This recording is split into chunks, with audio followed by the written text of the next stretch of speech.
We need peace, we choose freedom. We need peace, we choose freedom.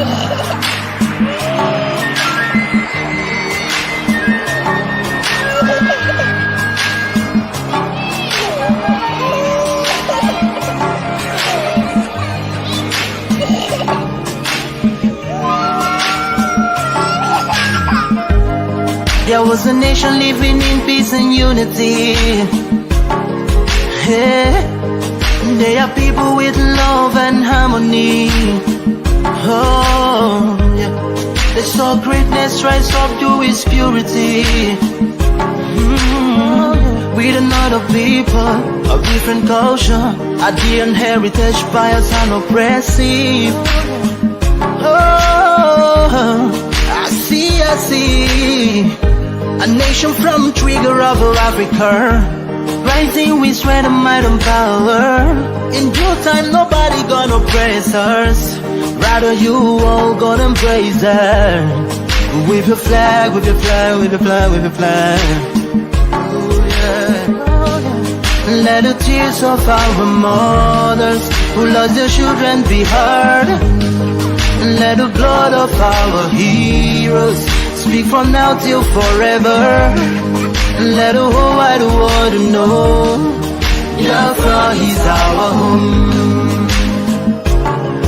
Oh yeah, Biafra is our home. Oh, it's my home. Yeah, Biafra is our home. I reminisce way back 1967.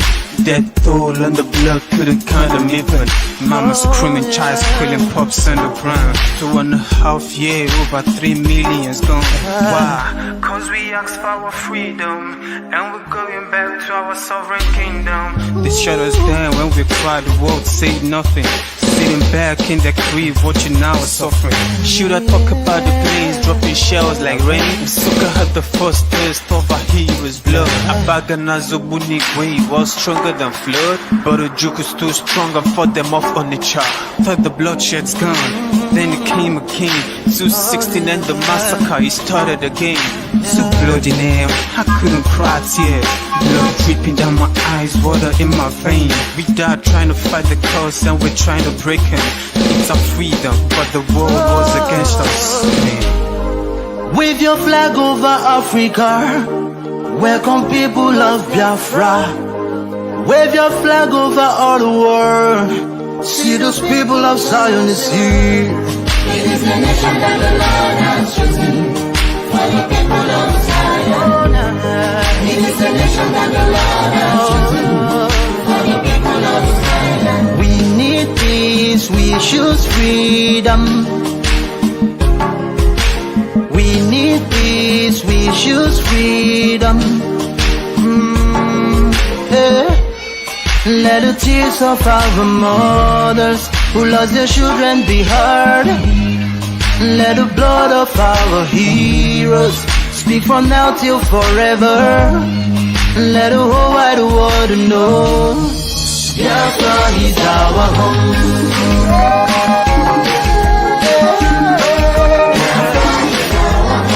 I see the rising sun from Africa. Oh, this is sign of victory. Oh, yeah. I see future in Africa. Oh, yeah. People of Biafra. See light shining on the world. Oh, yeah.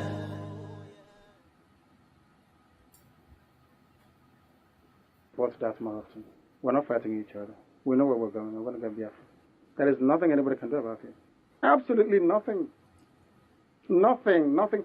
I need them to understand this. We've crossed the Rubicon, the point of no return. There is nothing anybody can do. If I'm alive, if I'm dead, if I'm wherever I may be, Biafra will come. If I'm dead, it's even better because it will come far more quicker. I can assure you. If Biafra is fighting for you, no one will touch your property. If you're fighting alone, you're bound to lose it. So Biafra is the best. We will become the 16th member country of ECOWAS. If Nigeria doesn't release those properties, then we'll take them to court and we'll get them back. Even twice the value. The Jews had investments all over the world. Most of the priceless artifacts and paintings belonged to many families in Germany. It was stolen by the Nazi Party. Do you know that? Eventually, they got everything back with compensation on top of it. That's what we're going to do. If you touch our investments, we'll come back to you, and we'll know where we can get it from. So there is nothing for anyone to worry about. It's only if I'm not stopping you from being a Nigerian. If you are born on the streets of Lagos and you want to be a Lagosian and your name is Adama, oh well and good. There's no problem. Did we? Onye si na agata anya ahụhụ ma ọ bụ na anyị fe arụsị anyị wee na-efe arụsị mgbe were iwe gị na ọmụma gị wee bịa leta anyị ụmụ anyị wee na-anwụsị ụfọdụ nọ n'ụzọ ije ha anaghị alọta ụlọ ọzọ nne na nna wee na-ata ahụhụ wee na-ata ikikere eze nwaanyị konye ka ọ gaa ubi gaa rụọ ọrụ Fulani chiri ehi bata ebe ala gị n'iyi okwu ebepụghị isi anyị pụta anyị kpọpụ onye nwe anyị n'ugwu Awụsa ahụ ejide anyị wee gbuo ihe ọbụla anyị mara aka n'ime ha si maka ha aga n'ihu elekwa ọdụ ụgbọ mmiri n'igwe ọcha bụ ememiri ọya nke dị na Kalaba otu aka ahụ anyị na-ala nsọ ebe Biafra bụ ndị kọstọm sokwenye anyị n'etiti anyị anọghị n'ime mmiri kama kọstọm juru ebe niile ha wee na-ata anyị ahụhụ anyị kwe sịpụta anyị ka kpọchie anyị kwe sịpụta anyị ka gbagbuo anyị onye nwe anyị na Chineke na nke bi n'igwe ọ bụ ụzọ dị anya ka isi na-ekwu ndị iro anyị n'anya wee karịa ndị nke gị akwa anyị bụ ụmụ Chineke akwa ọba aha anyị ka anyị na-aza akwa ọba anyị nwe na-aza ike Chukwu akwa ọba anyị nwe na-aza amara Chineke akwa ọba anyị nwe na-aza Chisom akwa ọba anyị nwe na-aza Chizoba nna nke dị nsọ onye ime eluigwe dịka otu onye iro dị na anyị bụ ụmụ gị bịa ka iwe zọpụta anyị bịa ka iwe napụta anyị n'aka ọjọọ ihe bịa ka iwe lụọrọ anyị ọgụ bịa ka iwe dịtụ ozu ọgụgụnwa mgbe emilere Goliat Chineke nna nke igwe ruo ememiri Fero site otu a mee ka Fero ka ọ guzo n'ihu ụmụ ndị anyị bi obi ka o wee taa akpọkpọ igwe ụtọ ọzọ ị ga na-edu anyị n'ụzọ niile nke ezi omume ọ bụla adịghị na anyị na-aga ndagwurugwu onyinye ọnwụ ọ bụ nwa bụ ekelere n'igwe n'ụwa nwunye ọbụla kere gị n'oge malite n'oge ọgwụgwụ kama anyị onwe anyị gwa anọkwa ahụ ofu ụbọchị anyị ga-anwụ n'ezie kama ma akpọ na okwu gị na-anọgide ebe mgbe ebighị ọ bụ ya mere anyị ji were gị n'anya isi anyị wee na-asị nna nke dị nsọ bịa ka iwe gosi anyị Biafra na ndụ na abụghị n'ọnwụ bịa ka iwe na-ekebe gị na amara gị wee kpuchiri anyị ka uwe bịa ka iwe zọpụta ndị nke gị bịa ka iwe mee ka Biafra wee bịa ka anyị na-ewetụta na nsọpụrụ na ịja mma site n'aha gị ma ibu Chukwu abịa ma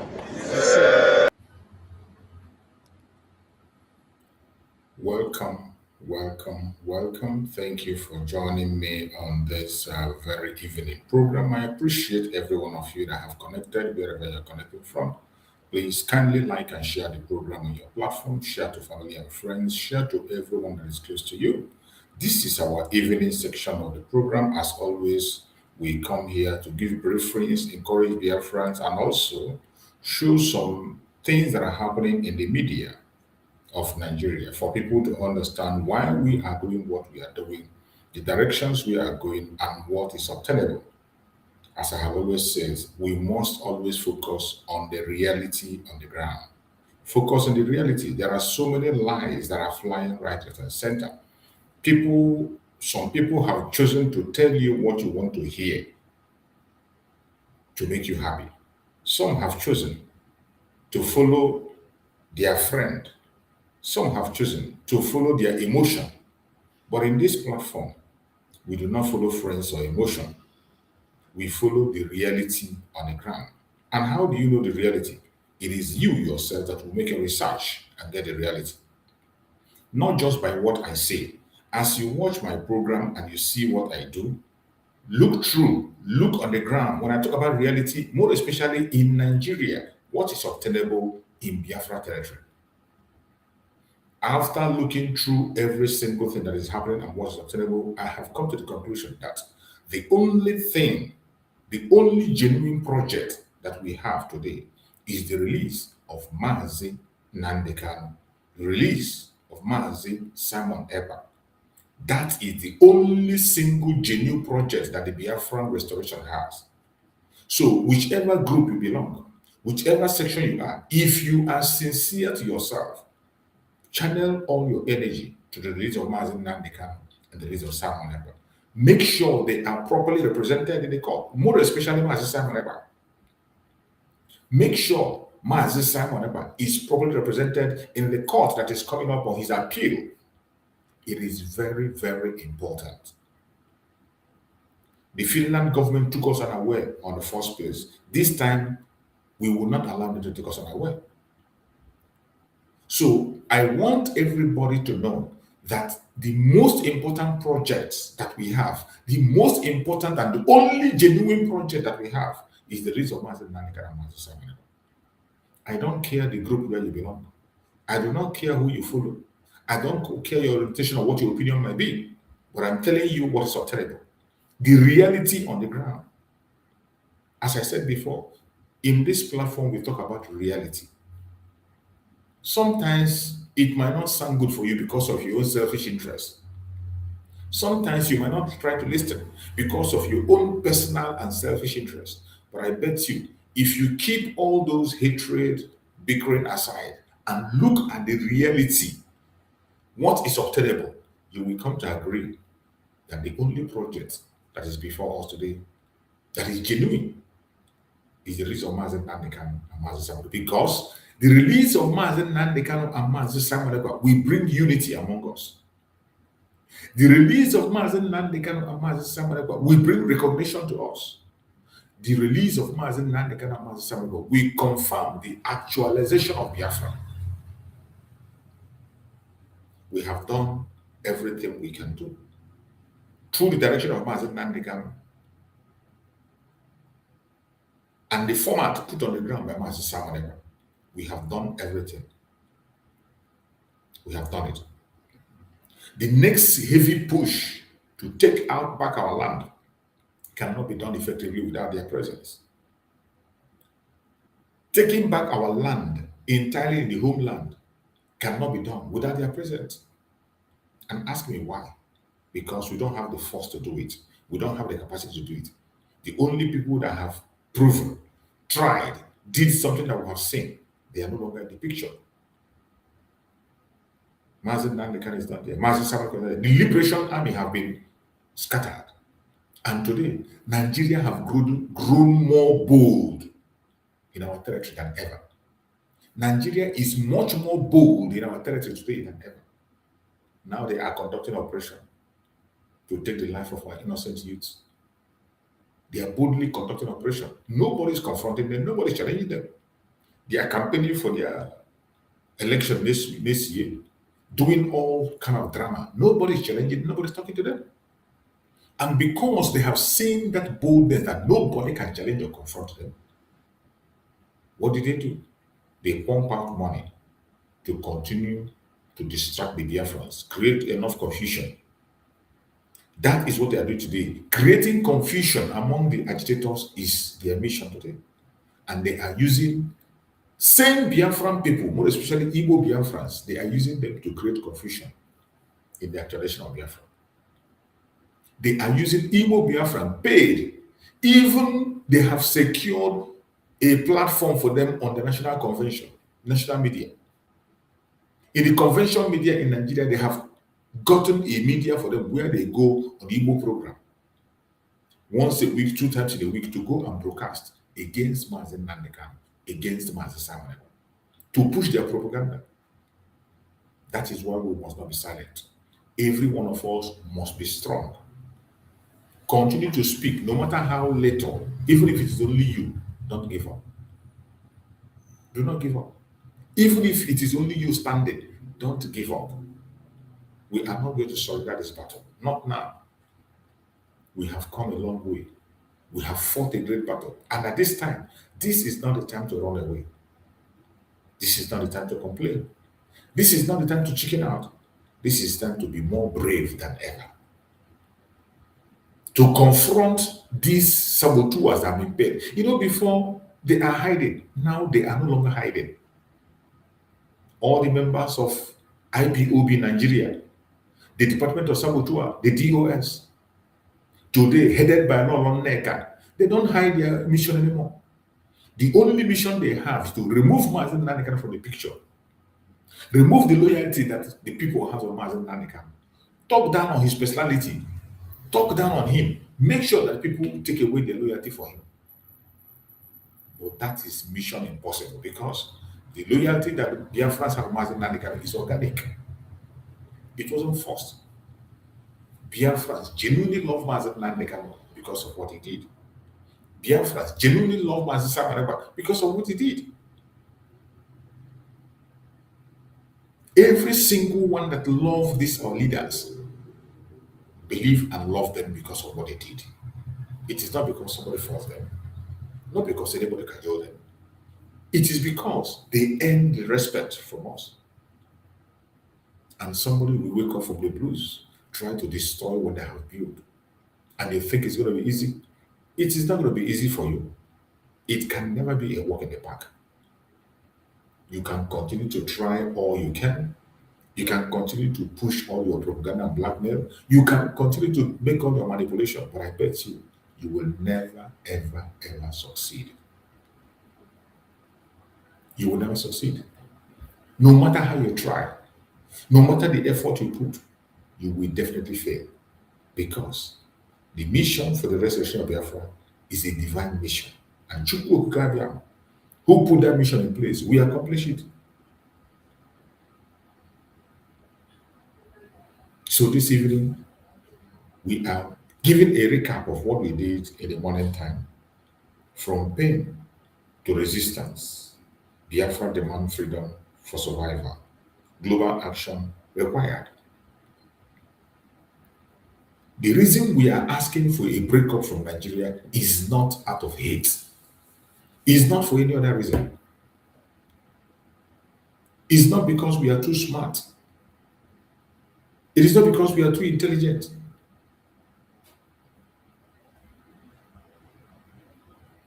It is not to intimidate anybody. It is because it is the right thing to do. It is because our life is at stake. It's a question of life and death. That is why we will continue to ask for our freedom, and we will do everything to be free from the zoological Republic of Nigeria. It is because of the pain that we are going through. That is why Biafrans are very resistant. The pain is so much. The memories of it so much. And it is not going out. Every day they remind us of the atrocities they committed against us, and they are willing to commit more. And you want us to relax and say it's okay. It is not okay. It is not okay, and it is not very okay. That is why we will continue to speak. No matter the intimidation, we will continue to speak. The reason we are asking out of Nigeria is to save life. The reason we are asking out of Nigeria is to save humanity. It is not out of hate, not out of pride. It is out of necessity. And we will continue to demand for the breakup of Nigeria until it is done, because that is the only genuine solution to the Nigerian problem. As we speak, Nigeria is not habitable for any human being. No normal human being can be living there. Today, including those that claim to be activists today, Nigeria have twisted them and changed them to be monsters. A country where somebody who claims to be an activist will turn to become a blackmailer. An activist will turn to become a blackmailer. And an activist will turn to become an oppressor. That is how bad it is. If Nigeria is not broken into pieces, it is going to break every single person in that contraption. No matter your tribe, no matter your religion, no matter your race. This issue is not just about Biafrans. In as much as we, the Biafran people, are the ones that are outspoken, it is not just about us. The calamity is going to befall on everybody. In fact, even as we speak, the calamity is already befalling on people more than anywhere in Biafra land. The calamity is befalling them. Look at northern part of Nigeria. In northern part of Nigeria, the terrorists are running the show.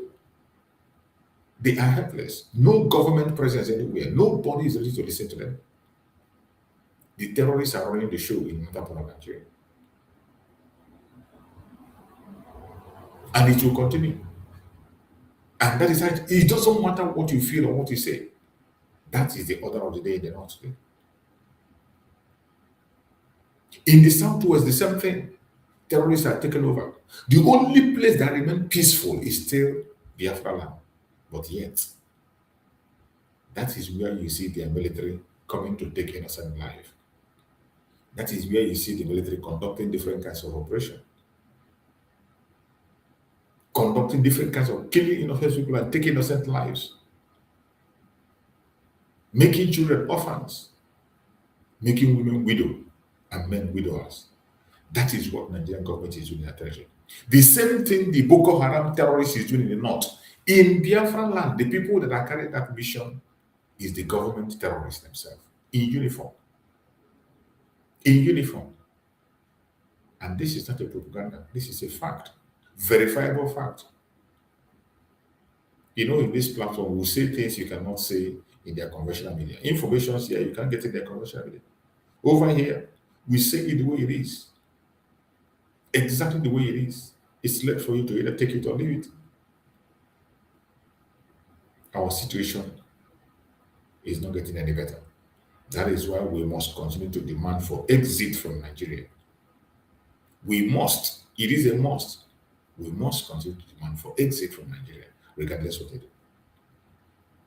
So, my beloved brothers and sisters that are watching, wherever you are, this evening we are going to go into some information that is on their own conventional media. Because it's important, because through those informations you will know that the country has decayed. The country has decayed. We are going to start with some of the informations on their media. There was a video I saw, the guy they call Harrison. The guy they call Harrison. I saw him where he was making a video explaining the propaganda of Nigerian army. Nigerian army went and wrote a press release tagging the kidnappers that Harrison rescued people from their hand to be members of IPOB, that they are ESN. But Harrison came to debunk that they are not ESN. His operation doesn't have to do with ESN. And he was explaining that the military wrote a different thing altogether and they put it together, combined it together. That is a mistake. It is not a mistake. They did that deliberately. It was a deliberate move. Operation that has nothing to do with ESN. But they intentionally went and wrote ESN there. And Harrison came out. He was trying to straighten the issue. So I want us to listen to the explanation of Harrison for us to understand how dangerous it is to be in Nigeria. How dangerous it is to be in Nigeria. Some of us don't understand. It is very, very risky and dangerous to be in Nigeria. Very, very risky and dangerous. Nigeria trying to use everything to that. This is not the first time. There was a time they took something that happened in the southwest and they posted it as something that happened in the southeast. So every time they are always trying to see how they can paint the southeast bad. That has always been their mission. Always trying to see how they can be able to paint the southeast bad. I don't know what we did to them. I do not understand what we did to these people. That made them every time. They are always looking for a means. They are always looking for a means to make us look evil. I want you to listen to this very explanation of Harrison.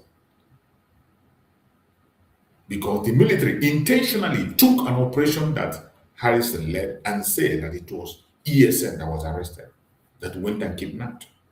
This is how they have painted ESN black, painted the Liberation Army black. When they do something, they target us, just to make people see all that we are violent. It is sad. Very, very sad. Let's hear this.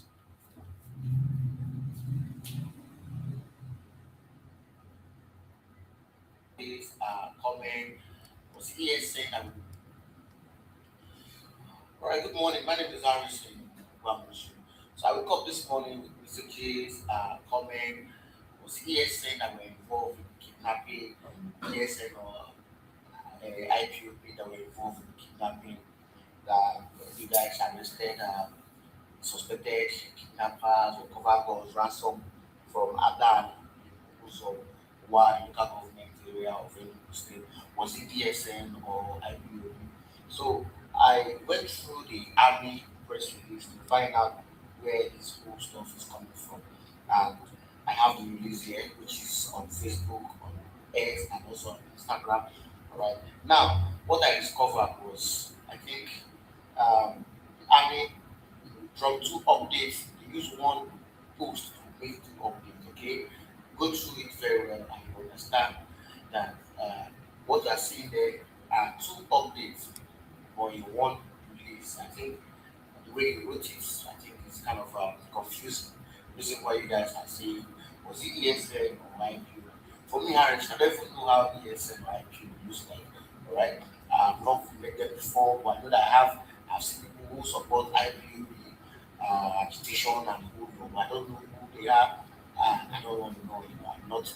I don't know about them. Okay, so for people who were arrested, people that were arrested, and then gone recover, ransom recovered with kidnappers. All right, with kidnappers. All right, so those guys are kidnappers. They have been terrorizing that community, and then on Friday last week, that one was kidnapped and ransom was demanded. They paid ransom and then went for it, and then the suspects were arrested. They recovered the ransom, gun were recovered, and it was handed over to the police yesterday. Now, this was carried out by the military, 82 garrison. All right, now if you read through, just read from the beginning, you understand that they have to use two cases in this press release, not just one. So it was two updates they used to, and they did that intentionally. They did it intentionally. Right now, it wasn't a mistake. Concerns us, this one that happened at Adan, all right. Now I said, let me read it, all right.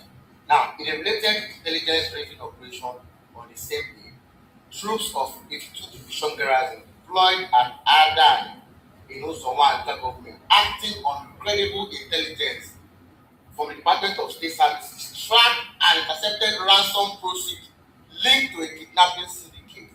Now, the swift raid led to the arrest of notorious kidnapped suspect, further exposing the group's reliance on criminality to sustain its glassed network. Exploitation of the area led to the recovery of a pump action rifle and the sum of 2 million naira cash believed to be ransom funds from the suspect's residence. All right. So if you go to from the beginning, you see that there are two different updates. All right. So the handler of this, the military handler, used two different updates. He did it intentionally. The handler did that intentionally And the beginning, to blackmail IPOB. In case they have the ESN or whatsoever that led to that was what we started with. They now added this one together. All right. So if you see the picture that were uploaded here, you see my picture in that place. Those places you see me counting money, I was trying to confirm something. All right. So if you see the other place that you see like this kind of picture here, like this picture here, all right, that's not the scene. That was the bomb or ice. Yes, or so you want to call it. I don't know.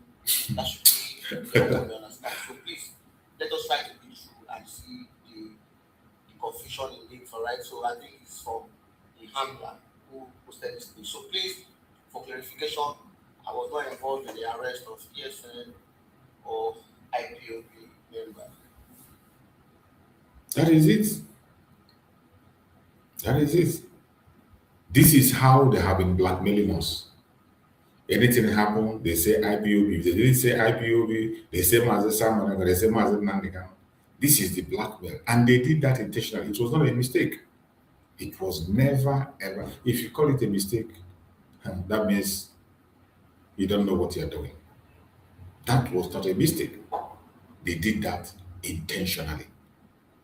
And while they are busy blackmailing the people looking for IPOB that blackmail, their country is burning. The country is burning. I want you to watch this. While they are busy blackmailing IPOB, the Zoological Republic is burning. Several major roads in Katsina State, and unusual silence now hangs in the air. Routes that once bustled with commercial vehicles, traders, and daily commuters are gradually emptying, replaced by fear and hesitation. From Nnamdi to Musa, along the busy Kankara Funtua corridor, through the Malomfashi Gidamutun Air Highway, and the Jibia Gauranamura Link Road, stories of attacks have become increasingly frequent.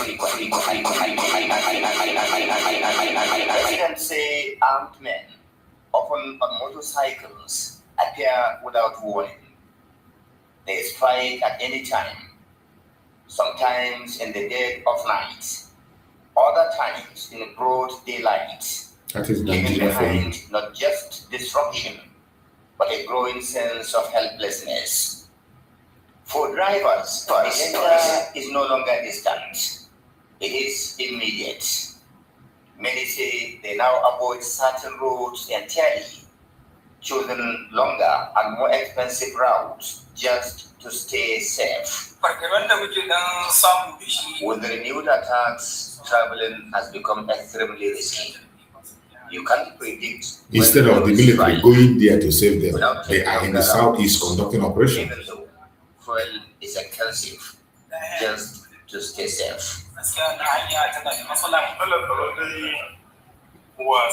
The most troubling reality is that the bandits are gradually spreading across the states. Major entry routes into Katsina are now facing frequent attacks. Katsina to Marabar Kankara, Marabar Musawa to Church, and now the Funtua Gidamutul Air Road is also under threat. But even those willing to take the risk must now adapt. In some cases, travelers gather at motor parks or checkpoints, waiting for updates before setting out, hoping the roads ahead are safe. A journey that once took hours can now stretch much longer, filled with uncertainty at every turn.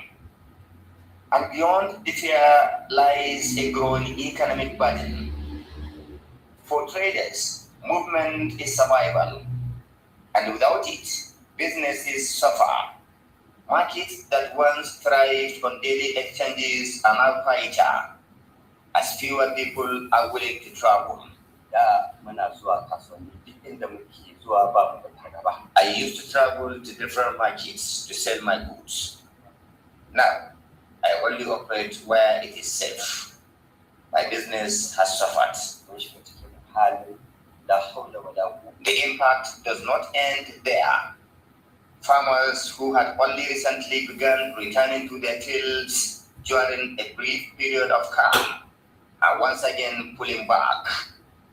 Many now fear venturing too far from their communities, worried about attacks or possible abductions.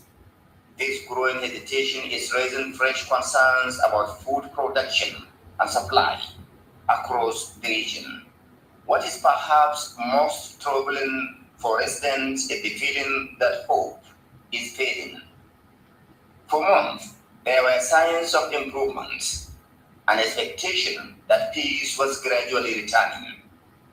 But now, many fear that the fragile stability has been broken. As movement becomes more restricted and communities grow more isolated, daily life is increasingly shaped by caution and fear. For residents of Katsina, the roads are no longer just pathways to opportunity. They have become symbols of uncertainty. And until safety is restored, many say they have little choice but to stay away. Abdullahi Isma Yamadi, Trust Television News. This is what is obtainable. This is what is happening in the Zoological Republic. You can see why they are busy attacking and blackmailing the Biafrans. Their country is taking over. Their country is taking over. Nothing is working. Nothing is functioning. Some of them are pretending to be pursuing their politics. And the citizens are the worst. Those who call themselves citizens of Nigeria, they are the worst of the worst. Very unserious set of people. Nigerian citizens. The worst of the worst. Very unserious set of people. People that cannot even trust themselves, let alone trusting somebody else. They can't even trust themselves.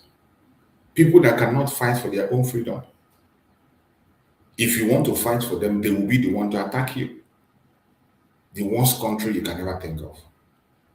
It is a shame. Let us hear what Showore has to say there. Showore has been one of those who have been very vocal in Nigeria. In as much as we don't agree with him 100% on the direction he is following, but he has chosen his own path and he is following that path he has chosen, believing in it. Showore has chosen his path and he believes in it. Likewise, we, the Biafran, chose our path and we believe in it, and we don't have any problem with him. He has the right to pursue the revolution on how to change the zoo, however he can. But we believe that it is not possible. We can't change it.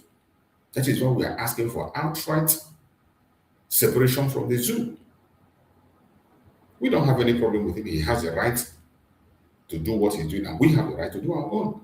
So let us hear what he has to say here on the situation of the Zoological Republic and what is going on.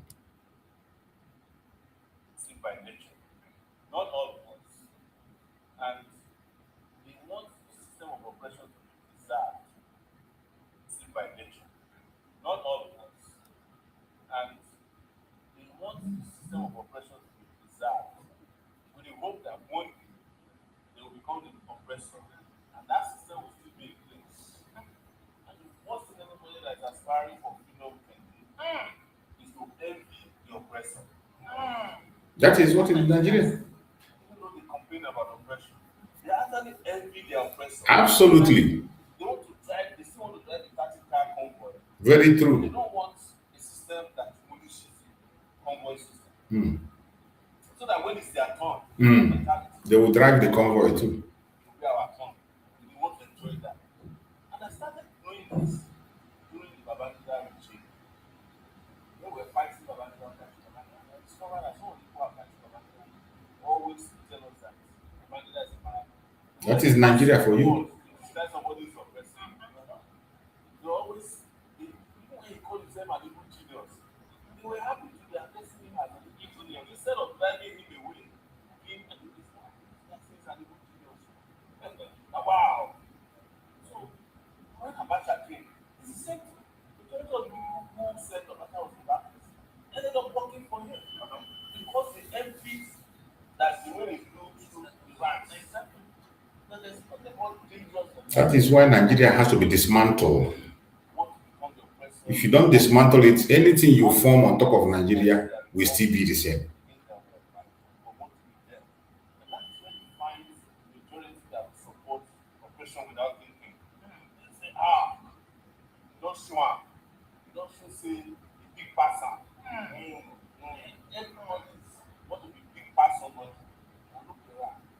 Everybody, the way a Nigerian wealthy person judges wealth is the number of poor people around him. When he's arriving home and everybody is rushing to his gate, rank and day, when I was in NYC, people were staying on the road and people were stealing from the beach. If they spit out of their car, they will catch the spit and use it to rub their face. Because they believe that wealth comes by transmission of this. So until we get the majority who don't envy oppression, who don't want oppression to survive because of preserve until they carry it out, and then we have to like this. That's what it is. When you listen to Showore carefully, what he said here is really the truth. And this is where we agree, and where we disagree is on implementation. When you listen to Sore talk, everything he says confirm that the system of Nigeria is bad. It can never be redeemed. And where we have a problem with him trying to amend that system on that name Nigeria, it is impossible, because the owners of Nigeria, it is working for them how they want it to work. The only people that are complaining now is this Shore and those of us who don't want to be part of the Nigeria. So if you are doing anything on that name Nigeria, it will still be the same. Just as he gave the story now from Babangida to Abacha to people that hated them end up working for them. That is how Nigeria is programmed. Everybody is looking for it. Even the person you think is an activist is looking for an opportunity to oppress. Look at the one they call very, very, very dirty man. Go and see what the one that calls himself the very dark man is doing. Go and look at what he's doing. Somebody who claimed to be activist, who claimed to be fighting against oppression. Today, go and look at what he's doing. And that is what Nigeria produces. That is why I say there is no single activist in Nigeria. Not even one. Not even one. Shore cannot be counted as a Nigerian activist. He has been abroad, living abroad, he's abroad, he did everything he did abroad. And he has not been constant. He's just held captive in Nigeria that he can move again.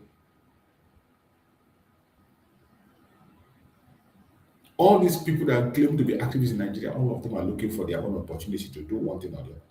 Bunch of criminals. That is what we say. The only solution is to dismantle Nigeria. If you don't dismantle it, the whole thing will continue to happen.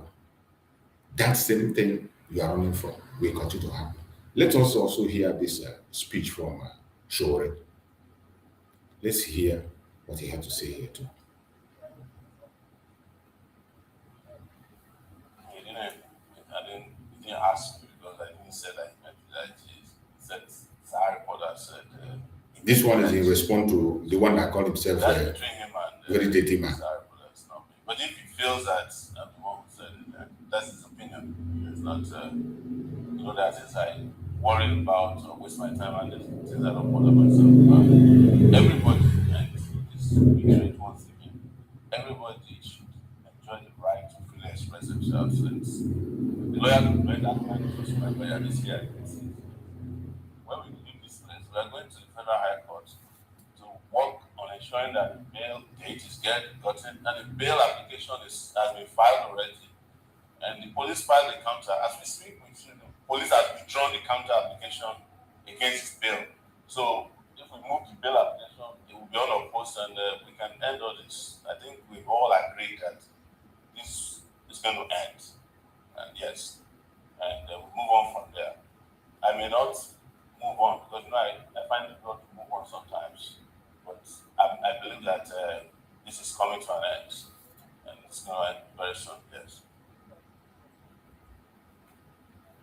Yes, I was the one who drove me in Black Maria. You see me in Black Maria. I was the one who drove the Black Maria to this place. So yes.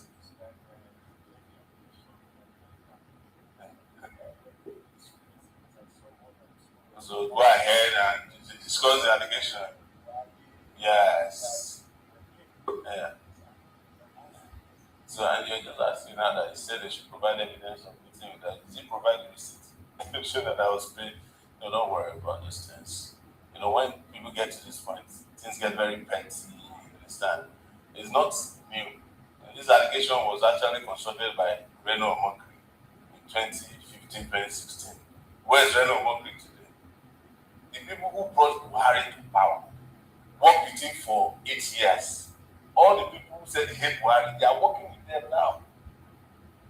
So if Buhari were to be alive, he would be in APC. And all these people will go and join the APC and tell you that they want to drive Tinubu away with Buhari. So don't let all these hypocrites keep deceiving you. If anybody collected money from them, when I was arrested in 2019, they would have put the receipt out. Did the IGP or Beto could not collect all my account numbers? NFI investigated me, they submitted the application, they charged me for treason, money laundering. That is it. I wish that this one Nigerian is that are talking about nonsense everywhere, those that still believe in their own, I wish they can listen to Showore and go to revolution. I wish they can support him. For we Biafrans, we have only one single option, exit from Nigeria. But to those of them who think they can change that, I wish they can listen to Showore and at least fight with him and create a revolution, but they cannot.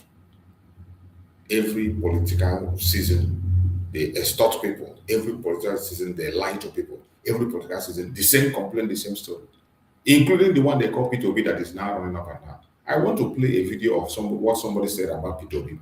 I want you to pay attention and hear what somebody said about P2B. And I can't agree with him less. I agree with the person, what he said. Pay attention and hear what this guy had to say about the one that called himself P2B. P2B is the cause of the problem we are facing in this country today. Yes, P2B is the cause of this problem.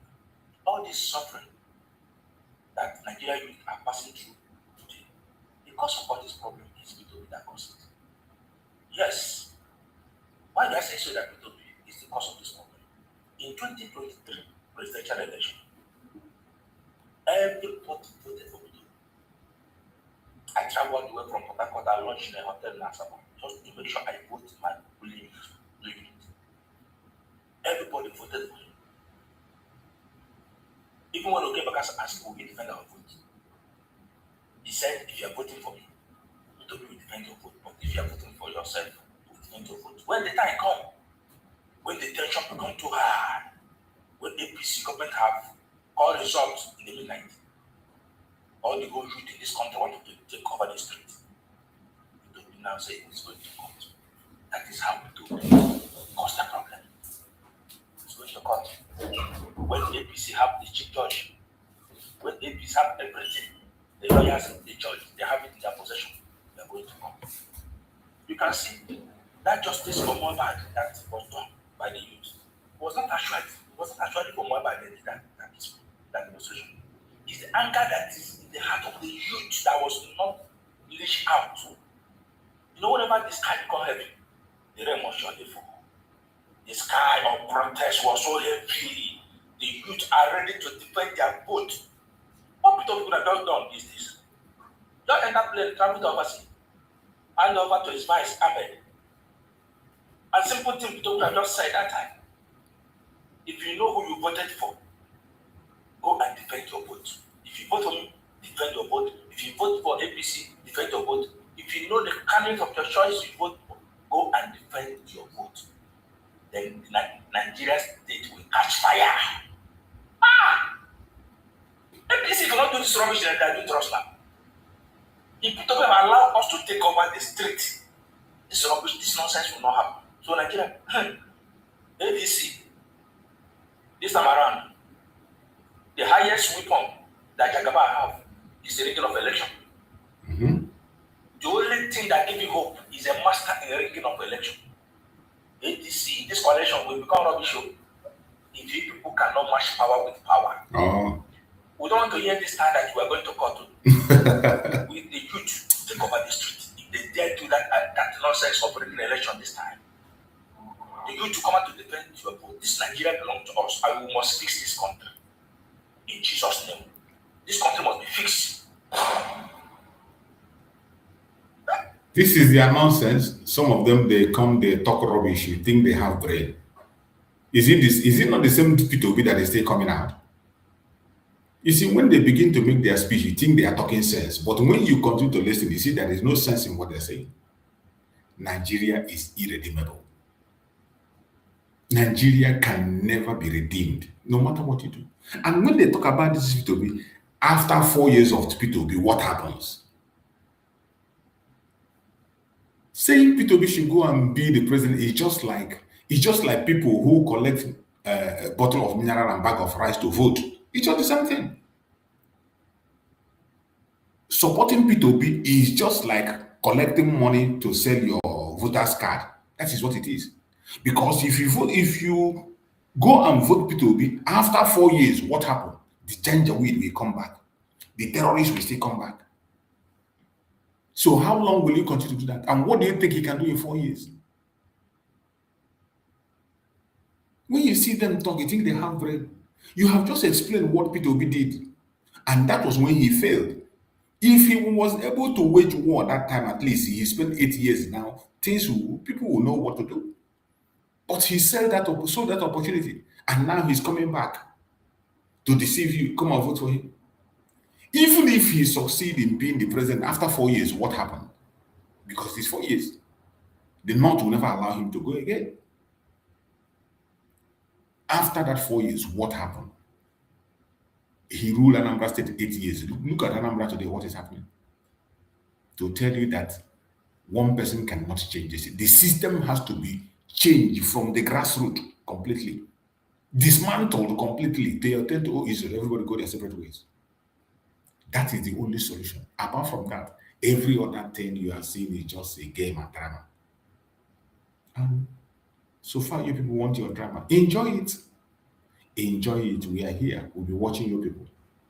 We'll be watching you and watching your idiotic dramas that you are performing right, left, and center. We will be here and we'll be observing you. We'll be observing you. Let us see another disgrace of the Zoological Republic. This is the missionary that they said that they sacked him from Nigeria. They told a lie that they had deported him, they sent him away, they accused him of instigation, and he has come to defend himself. I want us to listen and hear the defense he gave for himself in all the lie they told against him. He has finally come to defend himself. So let's hear, and you will see the disgrace of Nigeria here again. Your comments, your actions, and inactions that found to have incited people to violence. Which laws have been broken? Can I ask? Well, even more so, which incitement to violence has been done? You know, I appreciate the prior remarks and context regarding different issues in Nigeria. I would say that it's despicable to try to compare it to anything in Rwanda. It truly is disgusting. When have I called to murder one person?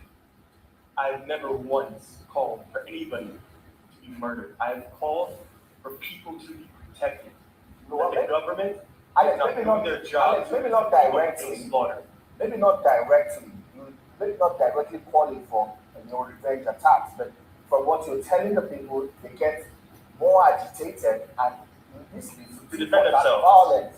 Yes, to defend themselves. But we have the government and security agencies. Your own daughter. You see how shameless Nigeria is.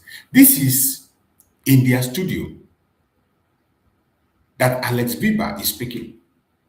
They say he instigated. He is asking him, who did I instigate? When you say somebody should defend himself, how does that translate to instigation? When you say somebody defend yourself, and this message that Alex Biba is preaching was what Martin Simon Ekpa preached, defend yourself. How does that amount to instigating violence? This is the same thing that Martin Simon Ekpa was doing. That today, Finland, stupidly and idiotically, because of selfish interest, jailed him. Look at it. How does telling people to defend themselves amount to instigation? And this idiot is here talking trash. And maybe because of the way you said it, you didn't say it well. Okay, you will carry water in your mouth and say it. And son from being killed by terrorists, is that wrong? Is that harmful rhetoric? To protect your families from terrorists? Mm-hmm. Because it's Christians that were saying to Mm-hmm. protect themselves? Mm-hmm. Everybody should protect themselves. And anybody in their right mind, if they are being threatened, if their daughter, mother, father, anybody is being threatened to be killed, it is their right to protect themselves. If you cannot live in peace and you cannot protect yourself, what country is this? I wonder. Ask them. You can't live. What is that? Ask them. Anybody in their right mind would not want their families to be killed, and that's all I call for. If the government is failing to protect you, you should protect yourselves from people who would. This is exactly what the Biafrans have been preaching and There's saying. nothing breaking a law about that. There's nothing evil in that. And from my understanding, even in Muslim and Christianity, you should protect yourself. This is what we are doing, protecting ourselves as Biafrans. To go murder the government. I've never But they call us names. They attack us. To do anything regarding the government, I said, protect yourselves from people who would threaten your life. Well, you know, There's nothing wrong with that. No law has been broken.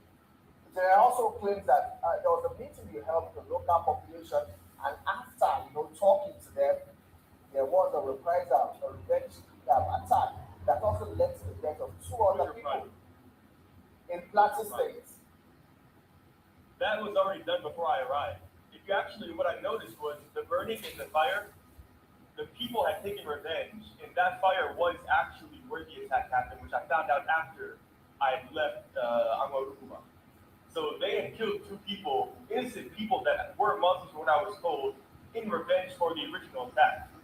And those 2 people were in a Kenya, from what I was told. And so they were killed before I arrived. So it's a false narrative trying to say, oh. False narrative. That is what they're always pushing. For 2 decades, have Christians not taken revenge after being attacked in Jerusalem? Ask them. This is nothing new. It's been happening for 20 years. As if this is the first time they are taking revenge. The founder of the ministry that I work with in Jos, he was murdered by Muslims in front of the university. Oh. After a funeral, because it was the middle of a crisis. He was cut into pieces, his body parts into pieces in the middle of a crisis. This was 7-8 years ago. I wasn't there. So it's a false narrative to try to say that, oh, because a white man came, all of a sudden people are killing people. For decades, people are killing people. Alex, you said something earlier that Muslims are also being killed. You talked about Zamfara, Katsina State. So why continue pushing the narrative that appears to support what they call now the Christian genocide? The question is, why does it appear your activity in Plateau State Look at the idiots. State is making an already bad situation worse? I would first pose the question, what that has been done has made it worse. Exactly. Your comments and the rhetoric you're pushing, calling on the local population to defend themselves. Imagine. So I don't really see which. Just imagine. I have called that one, the terrorism should end. That the government should be doing everything in their power to protect innocent people. Very shameless Muslim country. and Christian life. I've been very vocal about obviously the Christians who are being killed across Plateau, Benue, Taraba, those types of states. But I've never rejected and I've directly talked about the violence happening in Zamfara, in Katsina, in Sokoto, and Kwara. I mean, the ones who were killed in the Woro massacre, which you're very aware about, were primarily Muslim people. There's still hundreds of people that are in captivity that were kidnapped, both in Kwara and then also, we saw recently with ISWAP and Boko Haram in Borno State, hundreds of people that are still in captivity. And so the things that I have said, I would say that I would ask people to show me and tell me specifically what rhetoric and what words are causing anything. Because for me, I've called that, yes, innocent people should be defending themselves. In America, we can do this. In America, you have more guns than you do people. And so, this type of issue can't even really happen in America. Like this is, if I were to go to someone else's house, they would defend themselves. Yeah, no, it's 100% true. Like I said, Muslims are being killed in Nigeria. This can't be questioned. It's a fact. But there's 2 things that I want to really be clear about, okay? If you say that Christians are being killed and there may be a Christian genocide, that doesn't mean that Muslims are not being killed in Nigeria. That is the thing. And they know it. They intentionally continue to drive a different narrative. God have mercy. Muslims are being killed, Muslims are being kidnapped, hundreds and thousands of villages have been burned. It's pure evil. Across the middle belt, specifically. But yet, that does not stop the Christian genocide. The truth is that Christians are directly being targeted. Exactly. That can't even be disputed. And the question that I would ask is, if this is not the case, how many Muslims and how many Fulani people have been killed? How many of their villages have been burned in these states? They won't answer it. They have no answer to that. Those places. Fulani cattle herders are not killing their own people. They're not burning their own villages. They're going and targeting Christians in their villages. And so that is why we are saying, okay, in these states, Christians are being targeted. We're not saying Muslims are not being killed and Muslims are not suffering across Nigeria because they are. That's the truth, it's a fact, and I've never said anything different. All right, Alex, I would ask you now. It's been alleged that you're serving the interest of foreign influence. How do you explain allegations that you were invited by? This is Turubu station, mind you. This is Turubu studio. The drug baron. This is his studio. Very useless set of people. If I were to respond to every allegation, I would never move from a newsroom. The reality is that people will continue to Educate them. Bunch of idiots. Shithole.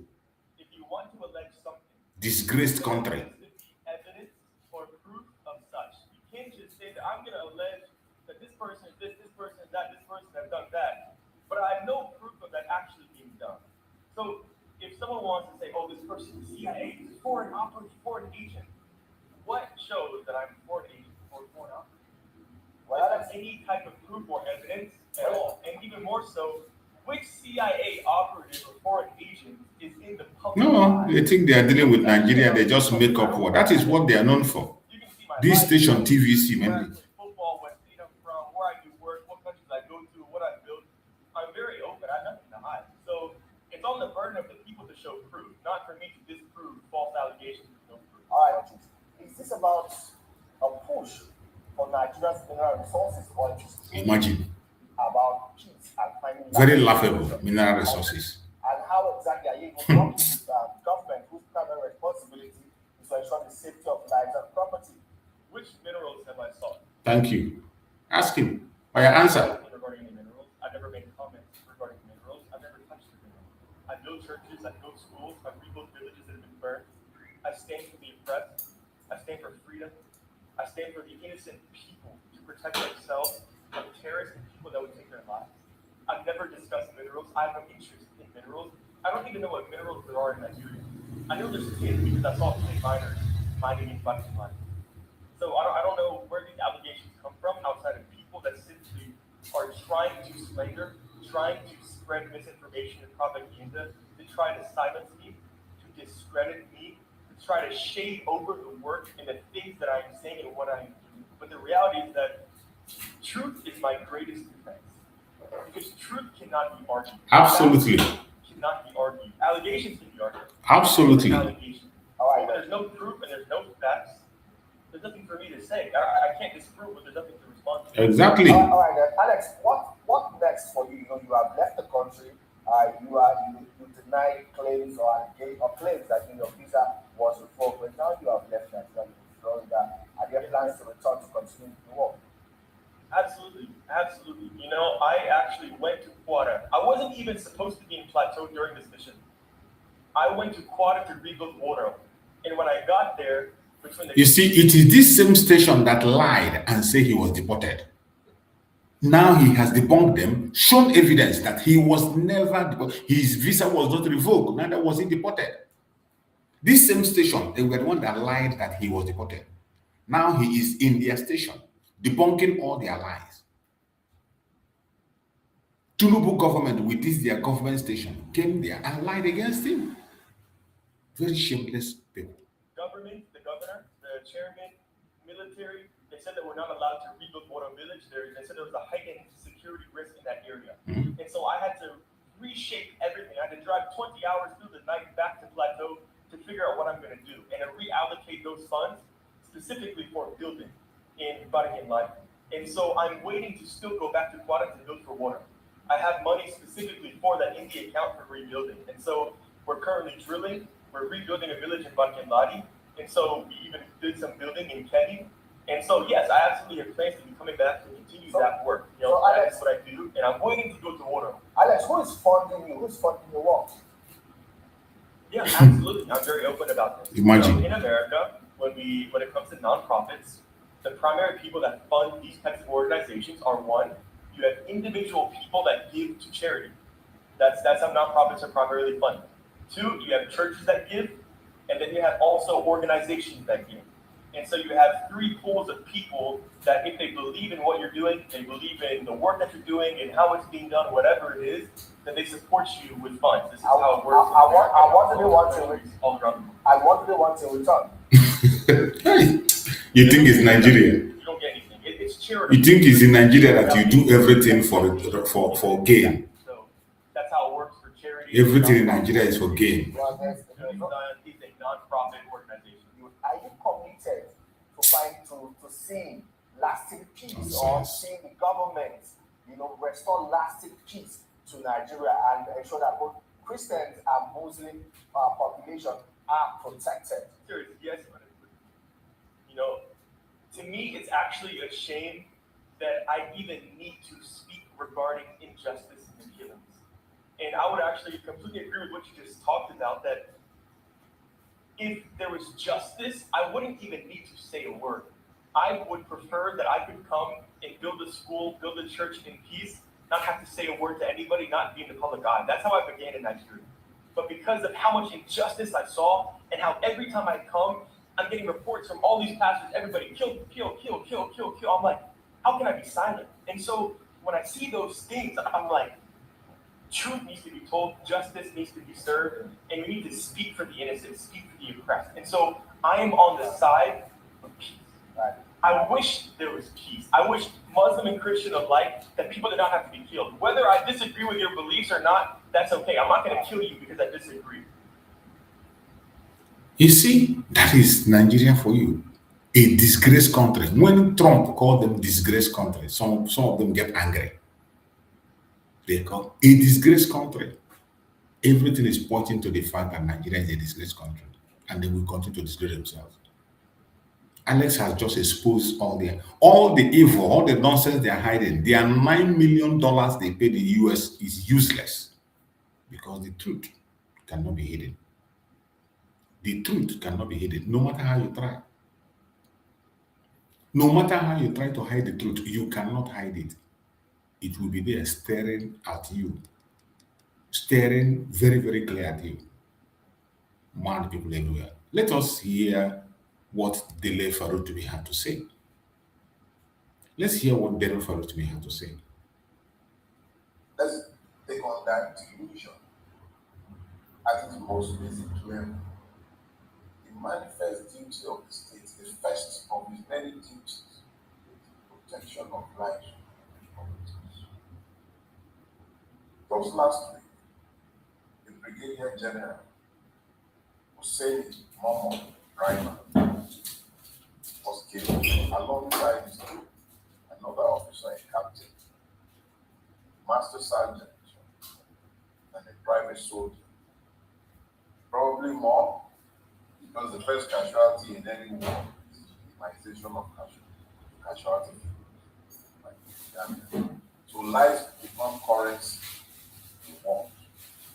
And if the Nigerian army would have also a general died, a captain died, master sergeant died, and a private soldier, and these are not merely representatives of the classes of loss that are caused any shape.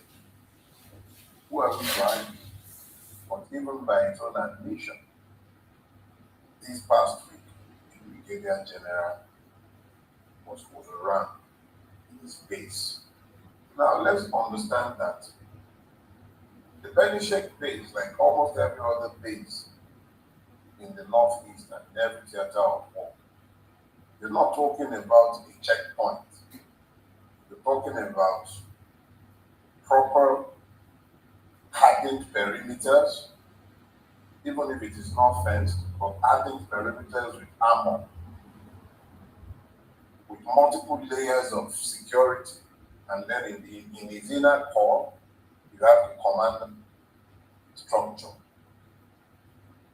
This Brigadier General heading this base didn't run into an ambush in the same manner as Musa Uba, the brigadier that was killed by ISWAP in November 2025. No, he was on his own base, the point from where he is meant to project power into the neighboring towns and communities in order to protect them. So we're not talking about a random hit. We're talking about a hardened compound from where the people in the locality are meant to draw hope of security. This ardent shell was attacked by Boko Haram terrorists. The same ones that the Chief of Defense Staff, the same one that the Chief of Army Staff, the same one that the Defense Minister will tell you are your brothers. They overran this place. The people about by you will not look back on you. The death that kills your neighbor and friend is merely sending you advance notice of your own time. If terrorists would attack a hardened compound where a brigadier general was present and they fought for over 4 hours, it was reported that the attack began at 12 a.m. and lasted until daybreak. The Nigerian Air Force that could bomb in Benin was nowhere to be found in Benin. No helicopters were deployed to Benin. No jets went to Benin. The base was overrun.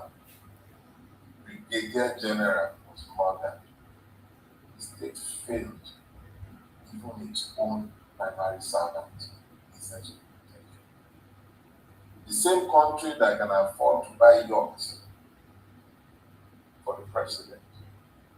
The same country that is capable of maintaining multiple jets in the presidential fleet. That same country could not deploy anything in aid of a brigadier general. Years of training lost. Human lives lost. Nigeria daily advertises its incapacity to secure the lives and properties. The president himself is a hostage in power.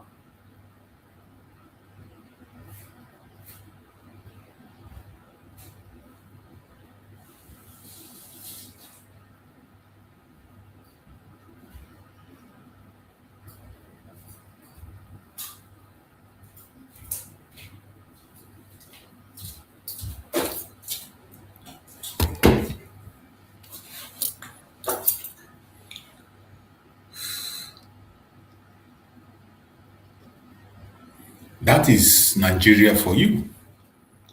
You can never complete the story of Nigeria. If you want to tell the story of the zoo, you can tell the story for 1,000 years and it will never end. And everything is pointing to the fact that Nigeria is irredeemable and Nigeria is a terrorist country. Just like he said, the same people that have jet that has to go to Cotonou within some minutes to quell a situation of coup cannot be able to rescue their general who was fighting the Boko Haram for hours until he was killed. What does that tell you? You have the answer yourself. Continue to believe Nigeria to your own peril. Continue to expect them to save you to your own death. You better fight for yourself before it is too late. Fight for yourself. If you do not fight for yourself, nobody is going to fight for you. The earlier you learn to fight, stand up for yourself and fight for yourself, the better for you. Because nobody is ready. Nobody is ready to put his or her life on the line for you. Nigerian government can never and will never be there for you. You can continue to wait till thy kingdom come. They will never be there for you. Let us listen to this and hear what they have to say. Operators of Islamic State West African province in Nigeria's northeast, attacks are considered to be on an upswing again. With this has come further disruptions to civilian populations. Consultant Director, Nigerian Army Resource Center, Abuja, Brigadier General Sani Usman, retired, joins us now to respond to pointed comments being made about the development. Why the spike in attacks at this time? Major drivers of the worsening attacks and how to curb them. He will also be looking at the recurring incidents of accidental killings of civilians and how to check the same. Thank you so much for joining us on Newsday.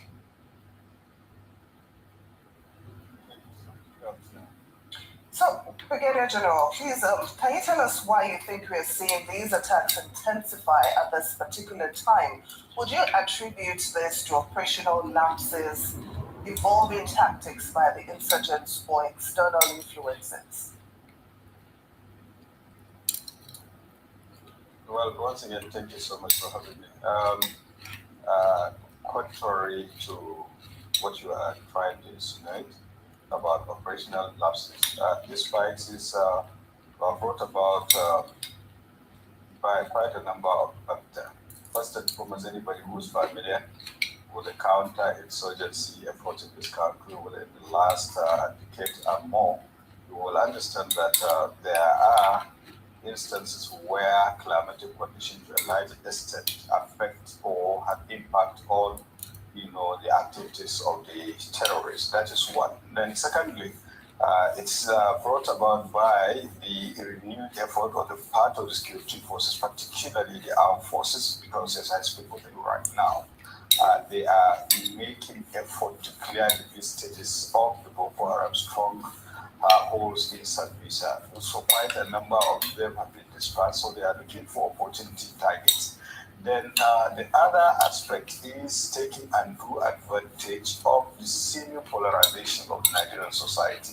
When you are dealing with security challenges of this type, which is dynamic and asymmetric warfare, in the sense that the enemy or the adversary is not clearly defined as against conventional warfare.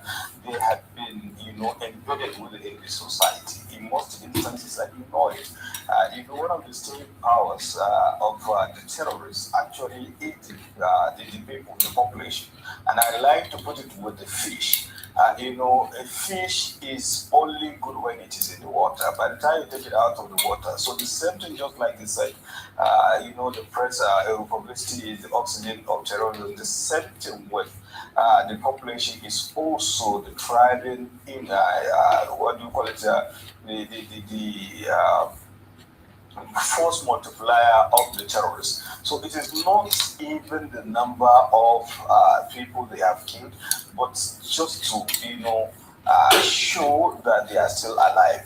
Then one other factor is the fact that we know is since way back 2016 or thereabout, the faction of Boko Haram has played allegiance to the international terror groups, and of course they are under pressure to show that they are still alive and they are kicking. So these are some of the reasons that brought about that as compared to, because if you are looking at the effort in terms of operational, I think the troops have been doing marvelously well in the sense that we wouldn't have been where we are in terms of success if they have not been doing very well compared to instances of other clients where they have had challenges of insurgency and terrorism, to what extent they have fared given the number of years and the effort and the prevailing circumstances. And remember, there was even a time there was total international conspiracy against Nigeria. The needed weapons were not even given to Nigeria, even at the black market. And of course, those were at the instances of some Nigerians. We have a Nigerian citizen that wrote to a foreign government about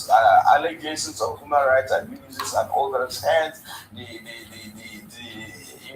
usage of legal law against Nigerian states, so that we cannot even buy needed weapons at the height of the insurgency. And thanks to the resilience and the leadership of the Nigerian armed forces, we're able to come to where we are. So I think beyond that, we should talk about issues that moving forward, how do we deal with this issue once and for all? Because it is not as if it is beyond the security forces or beyond the country, as it were. Certainly hope that it is not beyond the security forces or the country. And we do appreciate everything that the forces have been doing and the milestones that they have reached in terms of checking some of this violence that has happened in the past. But we also can't ignore that these accidental killings happen. This Judy Market tragedy is the most recent. 200 people dead is not a small number. It's not something anyone can look over. So while praising the forces, we also have to admit that these accidental killings happen. And they also serve as a recruitment tool for the insurgents in terms of reprisals. So the question now is, how can the Nigerian army repair the relationship that they have between the civilians and the public and the communities that obviously would now have a bit of apprehension or a little bit of fear They are still busy for denying. the protection of the state. They are still busy for their own denying. They protection, cannot even just accept as much as they responsibility. fear for their lives being attacked with the insurgents. Well, I quite understand and appreciate You don't understand. in respect of what happened at Chile. But the issue of framing come into play. Right now, you have just said, how can the Nigerian army, repair the relationship with the public? And that is where the context is equally very important. Dealing with insurgency and terrorism is not one segment of the security architecture of this country, talk less of the armed forces. So even the counter-insurgency effort is not the prerequisite, exclusive preserve of the armed forces, not talk less of the Nigerian army. So I think it is the issue of combination of the society and the government itself and the armed forces. Because the armed forces and the security forces, they are performing a duty on behalf of the Nigerian state. So it is not as if it is the army or the armed forces versus these terrorists. So unless we get that right, then we'll have a problem. And that is where we have the mindset we're having. The intelligence has proved beyond reasonable doubt that actually that place had been a safe haven for Boko Haram terrorists. And in fact, way back before I voluntarily retired in 2019, I have had the privilege of going to that place. I know that access had been a route for smugglers, and the last attack on Gaidam, we know what happened and all the rest of them. So right now, even the society is divided. People are saying this, but the good thing about it is that the federal government, in its own wisdom, has decided to, commission an inquiry to investigate so that we know the truth. But the long and short of it, there is no way the armed forces or the security forces will deliberately target innocent Nigerians to go and kill them. And you know what happened in Benishek and elsewhere? A whole brigade commander was killed. And who killed him? It was this same terrorist. So you can understand the circumstances under which we operate. So it is not just the Nigerian army, but it's a collective responsibility when we are dealing with insurgency or terrorism that the Nigerian society ought to have been galvanized so that each and every one of us will be on the same page. It is not that you contend with the fight against terrorism and you have to contend with issues like human rights abuses and all the rest of the thing. So basically, efforts are ongoing, to repair the relationship on the part of the government. And I know there were visitation on the leadership of the military, to the society and to the units involved and all the rest. And I believe there are constructive engagement. You have seen the statement by the state governor. So it's a collective responsibility. It is not just the issue of the Nigerian army. And that brought me to certain issue because a lot of, over the past 2 days or thereabout, there were even just a position about welfare of troops and all the rest, And let me make it very clear. I think some of these issues, there is so much misinformation just opposing some of these things with the welfare of the troops. The troops are hardworking, resilient, dedicated, and the leadership are more concerned about the welfare of the troops. And I'm even sure, despite the government promise, particularly I was informed reliably that the Chief of Defense Staff is even making effort for the increment of the salaries and allowances of these armed forces. So beyond that, again, the welfare has always been the concern.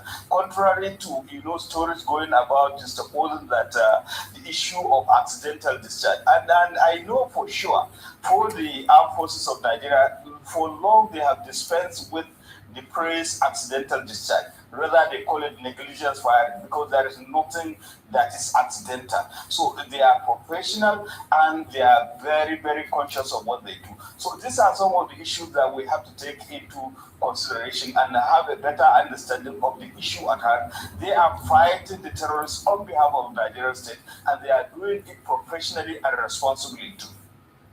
Well, I certainly agree with you, that it's a collective responsibility. And like my colleague said, we do appreciate everything that the armed forces have been doing for Nigeria. Now, but I'm wondering, if it's possible to have some immediate steps that can be taken to minimize, or eliminate this type of tragic occurrences. Is it possible for something to be done, at least to reduce such incidents? Well, a lot of things need to be done. First and foremost, of course, you should understand the circumstances under which the armed forces or the security forces are dealing with. I mean, they are performing these tasks on behalf of Nigerian society. Now, these people, I made mention of the fact that the mainstay power of the terrorists is the population. And you have had, in fact, it is not quite long, when there was an attack on Konduga, that 2 people were caught in Delwa. They were given accurate, timely information to the terrorists where to go or where not to go. Right now, they are in custody. But now the question to ask is that, and one of the commanders, in fact, raised this issue, and I think this is what should agitate our mind, all of us, in the sense that bulk of the people who started Boko Haram way back 2009, most of them have been eliminated. So, but how is it that Boko Haram kept on recruiting? And you take census of the Boko Haram, almost all of them, they are Nigerian citizens. Why is it so? Why is it so that, how do they get recruited? Is it the responsibility of the armed forces to stop Boko Haram from recruiting from the Nigerian population? So, and that's brought about the issue of the definition of counter-terrorism efforts as it is. So it's a collective responsibility. The kinetic aspect of it is when you are putting in 100%, it's insignificant compared to the other non-kinetic efforts. And those are the issues that we should concern ourselves. It borders on the social, economic well-being of the society, infrastructure. And the good thing is that I'm not praising, the governor of Borno State. He's doing marvelously well in terms of all these areas that we have mentioned. But the truth is that we still have some people that they prefer to hobnob with the enemy of the state than being with the government that is trying to make the place safe and secure for them. So these are things that should agitate our mind. And so the starting point is to see how best we can synergize the efforts of the security forces, the state government and the federal government. And of course, conscientizing the Nigerian society that these people, they do not mean well. Very well said, Brigadier General. The earlier we Brigadier General, thank you so much for joining us. We appreciate all of your insight this afternoon and for you joining us on the program. Brigadier General Sani Usman, Consultant Director of the Nigerian Army Resource Center in Abuja. It is so sad that Nigerian government is known for never taking responsibility. If you listen at this, their so-called general, he was busy there defending the military in all their mistakes, in all their fault, in all their criminality, in all their failures. They will never accept responsibility. That is why Nigeria is irredeemable. When we say it, it is not being said out of hatred, it is not being said out of pride, it is a reality. Nigeria is irredeemable. And that is why the Biafrans are opting out. That is why we don't want anything to do with Nigeria. When we see us calling for separation, we are calling for separation because the environment is so toxic and there is no solution, no other solution. No solution anyway. For more than 50 years, solution have been seen. You can't find solution anywhere. The only remedy is separation. Everybody go their separate ways. And the more you continue to pretend that it's going to work, the more you continue to danger innocent life. I appreciate every one of you that have been with us on this very evening program. Thank you so much for joining. Like and share the program to all platforms, share to family and friends. And we're going to be back again tomorrow morning by the grace of Chukwu Kabiam and continue on our exposition and encouraging Biafran people to pursue the right path for our freedom. Remember, the only single project we have is the release of Nnamdi Kanu and Mazi Simon Ekpa. That is the only genuine project that we have. And whichever group you belong, whatever be your religion, whatever be your orientation, whatever be your opinion, I want you to take up that project. Release of Nnamdi Kanu and Mazi Simon Ekpa. That is the only genuine and credible project that we have. Support it the best way you can. Any group that has a tangible plan that you can see, I don't think about people who are walking on the ground. If you're walking on the ground, it's up to you. Any group that has come out in the open to give a roadmap on what to do to see that Mazi Simon Ekpa is properly represented in the court, is adequately represented in the court, support them financially, support them morally, support them in any way you can. And when you go to your group, ask them, what is your plan to see that Mazi Simon Ekpa Njoku is properly represented in the court? Ask your group, any group you belong, ask them this question. Ask them, what is their plan to see that Mazi Simon Ekpa is properly represented? Whichever answer they give you can help you to take your decision on what to do. Whatever answer you're given. If they say they are walking on the ground, leave them, let them walk on the ground. Go and look for a place where people are doing something tangible to see that Mazi Simon Ekpa is represented. We know that there is a group already that have found an international lawyer. And the international lawyer has spoken what he's going to do to make sure that the right of Mazi Simon Ekpa is represented in Finland through international law, through involving United Nations, through the Foreign Affairs Ministry of Finland, and through the United States of America. A very good step. So, go and support them. Support the best way you can. I am not asking you to go and join a group. I am asking you to go and support the legal funding of Mazi Simon Ekpa case to make sure he's properly represented on the 5th of August. I pray that Chukwu Kabiama will give us that wisdom, knowledge, and understanding to do what we are supposed to do. The freedom of Mazi Simon Ekpa, Mazi Nnamdi Kanu will give us peace. The freedom of Mazi Simon Ekpa, Mazi Nnamdi Kanu will bring unity among us. The freedom of Mazi Simon Ekpa, Mazi Nnamdi Kanu will give us recognition. The freedom of Mazi Nnamdi Kanu, Mazi Simon Ekpa will confirm the actualization of Biafra, full restoration. May Chukwu Kabiama guide and protect us. See you again tomorrow morning by the grace of Kanu. Good night, everybody. Bye. We need peace, we choose freedom. We need peace, we choose freedom.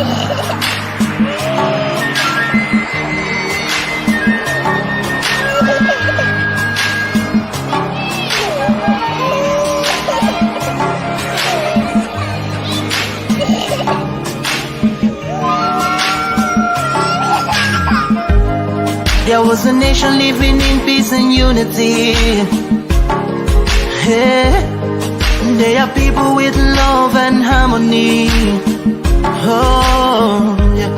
They saw greatness rise up to its purity. With another people of different culture, a different heritage, bias and oppressive.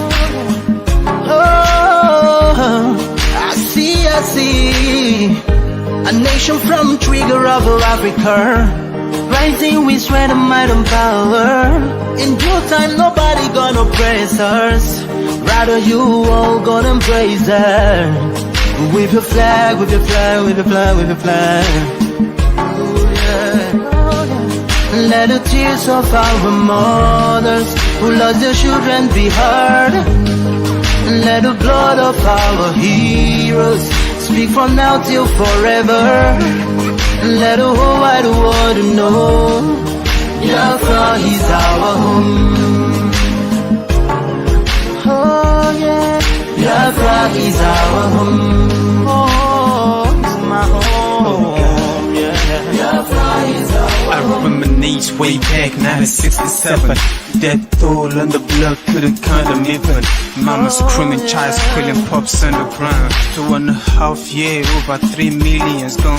Why? Cause we asked for our freedom, and we're going back to our sovereign kingdom. They shut us down when we cried, the world said nothing. Sitting back in the crib, watching our suffering. Should I talk about the planes dropping shells like rain? Suka had the first taste of a hero's blood. Abaganazo Bunigwe was stronger than flood, but the juke is too strong and fought them off on the chart. Thought the bloodshed's gone, then it came again. 216 and the massacre, it started again. So bloody name, I couldn't cry tears. Blood dripping down my eyes, water in my veins. We died trying to fight the cause and we're trying to break him. It's our freedom, but the world was against us. Wave your flag over Africa. Welcome people of Biafra. Wave your flag over all the world. See those people of Zion is here. It is the nation that the Lord has chosen for the people of Zion. It is the nation that the Lord has chosen for the people of Zion. We need peace, we choose freedom. We need peace, we choose freedom. Yeah.